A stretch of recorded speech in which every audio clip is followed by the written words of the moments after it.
Hello, Espacinians! Welcome back to our oral communication subject. Are you all ready to listen and learn? Today, we will discuss the Lesson 6, Communicative Strategies. At the end of the lesson, the students are expected to identify the different communicative strategies and apply the communicative strategies in real-life situations. We all know that communication is the exchange of information between a sender and a receiver. In our daily communication, there exists no ideal speakers or hearer of a language. There is still no one who can master a language perfectly and is used appropriately in all social interactions.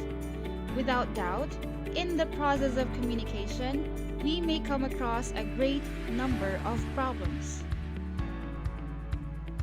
To communicate accordingly and effectively, these questions are need to be answered whenever you are conversing with someone. How can you assure an effective conversation? How do you sustain the flow of communication? And how can you guarantee an interactive conversation? In order to answer these questions and overcome the problem in communication, we have to use some communicative strategies. But first, what is the meaning of communicative strategies? Communicative strategies are the plans or course of actions in conveying information. It helps to maintain an interactive and meaningful communication. This is also important for people to take into account in every aspect of how they are relaying information. This is where communication strategies come into play. Also, communication strategies are known as the blueprints for how this information will be exchanged. There are 7 communicative strategies.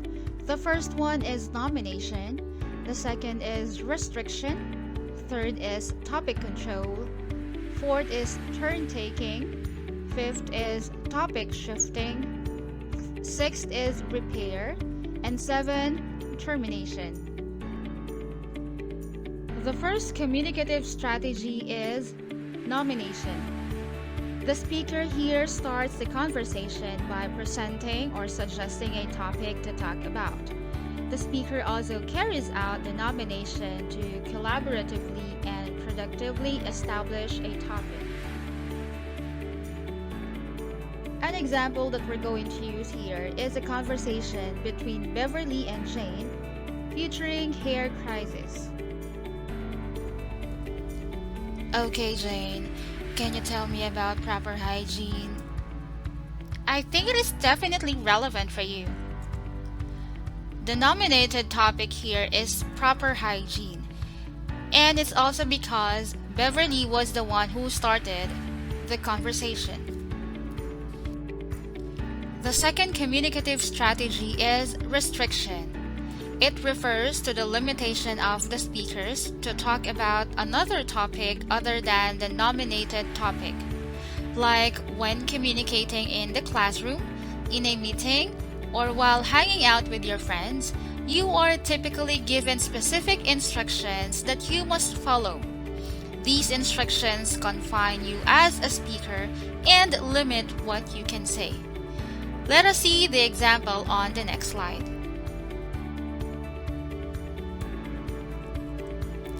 Okay, Jane, can you tell me about proper hygiene?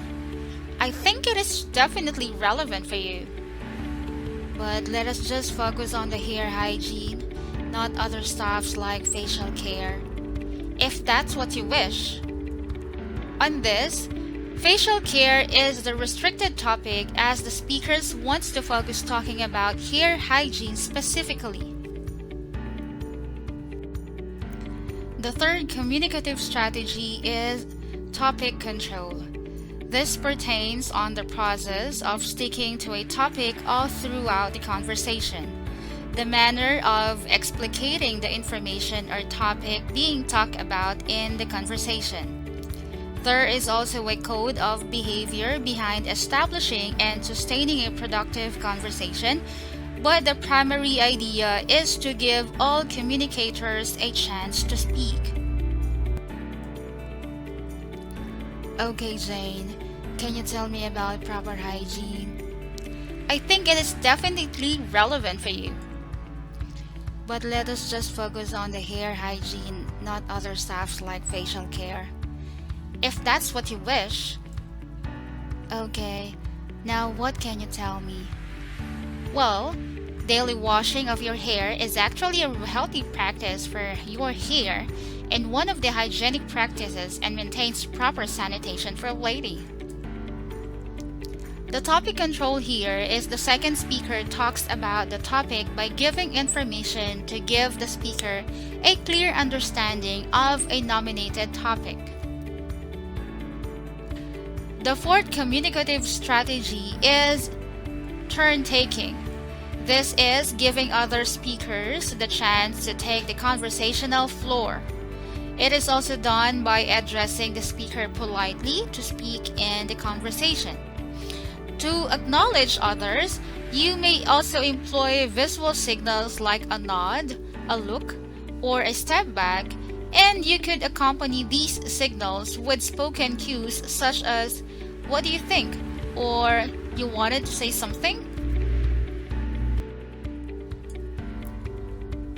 Okay, now what can you tell me? Daily washing of your hair is actually a healthy practice for your hair and one of the hygienic practices that maintains proper sanitation for a lady. Oh yeah, that's right. What practices can you suggest that I may do in keeping my hair healthy and clean? I'll direct you to a friend of mine, Yuko Yamashita, who is a hair expert. Dear God, what is that? A broom? This is an example conversation of turn-taking. After the conversation of Beverly and Jane, Yuko Yamashita, the other speaker, who was actually addressed by one of the speakers to take the conversational floor. The fifth communicative strategy is topic shifting. This is moving from one topic to another. This is also a part of conversation where one part of conversation ends and another begins. Make sure also that the previous topic was nurtured enough to generate adequate views. You may use effective conversational transitions to indicate a shift like, "By the way," "In addition to what you have said," "Which reminds me of," and the like. An example of topic shifting is a conversation again between Beverly and Jane. This is about hair hygiene. The speaker asked the second speaker about her plan on holidays. "Thank you for your advices, Jane. Where are you planning to spend your holidays this weekend?" "Somewhere lies free zone." The sixth communicative strategy is repair. This is overcoming communication breakdown to send comprehensible messages.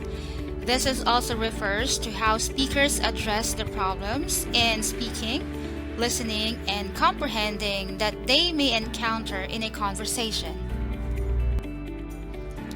An example of repair is a conversation between Beverly and Jane when Jane has repeated what she said before to make it clear to Beverly, and she even used non-verbal gestures to convey her message properly. "Thank you for your advices. Where are you planning to spend your holidays this weekend?" Somewhere lies free zone." "What's that again? I didn't quite catch that." "I said, somewhere lies free zone," while pointing out to Beverly's head. And the seventh communicative strategy is termination. This refers to the close initiating expressions of the speaker in winding up the conversation. Most of the time, the topic initiator takes responsibility to signal the end of discussion as well. An example of termination is the conversation between Beverly and Jane again. Okay, let's call it a day. I'm going to run some errands. Thanks again, bye. Bye bye forever. There you go, Vespasianians. That is the end of our lesson 6. Thank you again for watching and listening. See you next time in our lesson 7.